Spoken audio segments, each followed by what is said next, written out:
3వ అధ్యాయము. సార్దిస్లో ఉన్న సంఘపు దూతకు ఇలాగు రాయుము. 7 నక్షత్రములను దేవుని 7 ఆత్మలను గలవాడు చెప్పు సంగతులేవనగా, నీ క్రియలను నేనెరుగుదును. ఏమనగా, జీవించుచున్నావన్న పేరు మాత్రమన్నది గాని నీవు మృతుడవే. నీ క్రియలు నా దేవుని ఎదుట సంపూర్ణమైనవిగా నాకు కనబడలేదు గనుక జాగరూకుడవై చావనయున్న మిగిలిన వాటిని బలపరచుము. నీవేలాగూ ఉపదేశము పొందితివో, ఏలాగూ వింటివో జ్ఞాపకం చేసుకుని దానిని గైకొనుచు మారు మనసు పొందుము. నీవు జాగరూకుడవై ఉండని ఎడల నేను దొంగవలే వచ్చేదను. ఏ గడియను నీ మీదికి వచ్చేదనో నీకు తెలియనే తెలియదు. అయితే తమ వస్త్రములను అపవిత్రపరచుకొనని కొందరు సార్దస్సులో నీ యొద్ద ఉన్నారు. వారు అర్హులు గనుక తెల్లని వస్త్రములు ధరించుకుని నాతో కూడా సంచరించెదరు. జయించువాడు అలాగున తెల్లని వస్త్రములు ధరించుకొనును. జీవ గ్రంథములో నుండి అతని పేరెంత మాత్రమును తుడుపు పెట్టక నా తండ్రి ఎదుటను ఆయన దూతల ఎదుటను అతని పేరు ఒప్పుకుందును. సంఘములతో ఆత్మ చెప్పుచున్న మాట చెవిగలవాడు వినుగాక. ఫిలదెల్ఫియాలో ఉన్న సంఘపు దూతకు ఇలాగు రాయుము. దావీదు తాళపు చెవి కలిగి ఎవడునూ వేయలేకుండా తీయువాడును, ఎవడునూ తీయలేకుండా వేయువాడునైనా సత్యస్వరూపియగు పరిశుద్ధుడు చెప్పు సంగతులేవనగా, నీ క్రియలను నేనెరుగుదును. నీకున్న శక్తి కొంచెమై ఉండినను నీవు నా వాక్యమును గైకొని నా నామము ఎరుగననలేదు. ఇదిగో, తలుపుని ఎదుట తీసి ఉంచి ఉన్నాను, దానిని ఎవడునూ వేయనేరడు. యూదులు కాకయే తాము యూదులమని అబద్ధమాడు సాతాను సమాజపు వారిని రప్పించెదను. వారు వచ్చి నీ పాదములు ఎదుటపడి నమస్కారం చేసి, ఇదిగో నేను నిన్ను ప్రేమించుతునని తెలుసుకొనున్నట్లు చేసేదను. నీవు నా ఓర్పు విషయమైన వాక్యమును గైకొంటివి గనుక భూనివాసులను శోధించుటకు అంతటి మీదికి రాబోవు శోధన కాలములో నేనును నిన్ను కాపాడెదను. నేను త్వరగా వచ్చుచున్నాను.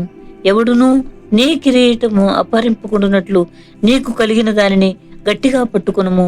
జయించువానిని నా దేవుని ఆలయములో ఒక స్తంభముగా చేసేదను. అందులో నుండి వాడు ఇక మీదట ఎన్నటికీ వెలుపలికి పోడు. మరియు నా దేవుని పేరును, పరలోకములో నా దేవుని యొద్ద నుండి దిగి వచ్చుచున్న నూతనమైన యెరూషలేమను నా దేవుని పట్టణపు పేరును, నా క్రొత్త పేరును వాని మీద వ్రాసిదను. సంఘములతో ఆత్మ చెప్పుచున్న మాట చెవిగలవాడు వినుగాక. లౌదికేయలో ఉన్న సంఘపు దూతకు ఇలాగు రాయుము. ఆమేన్ అనువాడును నమ్మకమైన సత్యసాక్షియు దేవుని సృష్టికి ఆదియునైన వాడు చెప్పు సంగతులేవనగా, నీ క్రియలను నేనెరుగుదును. నీవు చల్లగానైనను వెచ్చగానైనను లేవు. నీవు చల్లగానైనను వెచ్చగానైనను ఉండిన మేలు.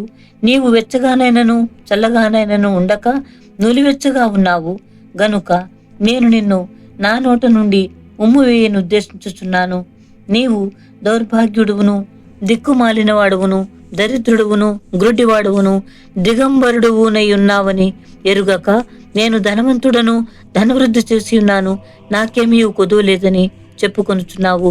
నీవు ధనవృద్ధి చేసుకున్నట్లు అగ్నిలో పుటము వేయబడిన బంగారమును, నీ దిశముల సిగ్గు కనబడకుండునట్లు ధరించుకొనుటకు తెల్లని వస్త్రములను, నీకు దృష్టి కలుగునట్లు నీ కన్నులకు కాటుకను నా యొద్ద కొనుమని నీకు బుద్ధి చెప్పుచున్నాను.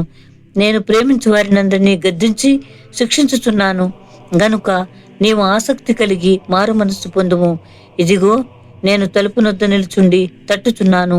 ఎవడైనను నా స్వరము విని తలుపు తీసిన ఎడల నేను అతని యొద్దకు వచ్చి అతనితో నేనును నాతో కూడా అతడును భోజనము చేయుదుము. నేను జయించి నా తండ్రితో కూడా ఆయన సింహాసనమునందు కూర్చుండి ఉన్న ప్రకారము జయించు వానిని నాతో కూడా నా సింహాసనమునందు కూర్చుండనిచ్చెదను. సంఘములతో ఆత్మ చెప్పుచున్న మాట చెవిగలవాడు వినుగాక. అధ్యాయము 4. ఈ సంగతులు జరిగిన తరువాత నేను చూడగా, అదిగో, పరలోకమందు ఒక తలుపు తెరవబడి ఉండెను. మరియు నేను మొదట వినిన స్వరము బూరధ్వని వలె నాతో మాటలాడగా వింటిని. ఆ మాటలాడినవాడు, ఇక్కడికి ఎక్కురమ్ము, ఇక మీదట జరగవలసిన వాటిని నీకు కనుపరచదనెను. వెంటనే నేను ఆత్మవశుడనైతిని. అదిగో, పరలోకమందు ఒక సింహాసనము వేయబడి ఉండెను. సింహాసనమునందు ఒకడు ఆసీనుడై ఉండెను. ఆసీనుడైన వాడు దృష్టికి సూర్యకాంత పద్మరాగములను పోలినవాడు. మరకతము వలె ప్రకాశించు ఇంద్రధనస్సు సింహాసనమును ఆవరించి ఉండెను. సింహాసనము చుట్టూ 24 సింహాసనములుండెను. ఈ సింహాసనములందు 24 పెద్దలు తెల్లని వస్త్రములు ధరించుకుని తమ తలల మీద సువర్ణ కిరీటములు పెట్టుకున్న వారే కూర్చుండిరి. ఆ సింహాసనములో నుండి మెరుపులను, ధ్వనులను, ఉరుములను బయలుదేరుచున్నవి. మరియు ఆ సింహాసనం ఎదుట 7 దీపములు ప్రజ్వలించుచున్నవి. అవి దేవుని 7 ఆత్మలు. మరియు ఆ సింహాసనము ఎదుట స్ఫటికమును పోలిన గాజు వంటి సముద్రం ఉన్నట్టుండెను. ఆ సింహాసనమునకు మధ్యను సింహాసనము చుట్టూను ముందు వెనుక కన్నులతో నిండిన 4 జీవులుండెను. మొదటి జీవి సింహము వంటిది, రెండవ జీవి దూడ వంటిది, మూడవ జీవి మనుష్యుని ముఖము వంటి ముఖము గలది, 4వ జీవి ఎగురుచున్న పక్షిరాజు వంటిది. ఈ 4 జీవులలో ప్రతి జీవికి 6 రెక్కలుండెను. అవి చుట్టూను రెక్కల లోపటను కన్నులతో నిండి ఉన్నవి. అవి భూత వర్తమాన భవిష్యత్ కాలములలో ఉండు సర్వాధికారియు దేవుడునగు ప్రభు పరిశుద్ధుడు పరిశుద్ధుడు పరిశుద్ధుడు అని మానక రాత్రింబగళ్ళు చెప్పుచుండును. ఆ సింహాసనమునందు ఆసీనుడయ్యుండి యుగ యుగములు జీవించుచున్న వానికి మహిమయు ఘనతయు కృతజ్ఞతాస్తుతులను కలుగునుగాకని ఆ జీవులు కీర్తించుచుండగా ఆ 24 పెద్దలు సింహాసనమునందు ఆసీనుడయ్యుండు వాని ఎదుట సాగిలపడి యుగ యుగములు జీవించుచున్న వానికి నమస్కారము చేయుచు, ప్రభువా మా దేవా, నీవు సమస్తమును సృష్టించితివి. నీ చిత్తమును బట్టి అవి ఉండెను, దానిని బట్టియే సృష్టింపబడెను. గనుక నీవే మహిమ, ఘనత, ప్రభావములు పొందనర్హుడవని చెప్పుచు తమ కిరీటములను ఆ సింహాసనం ఎదుట వేసిరి.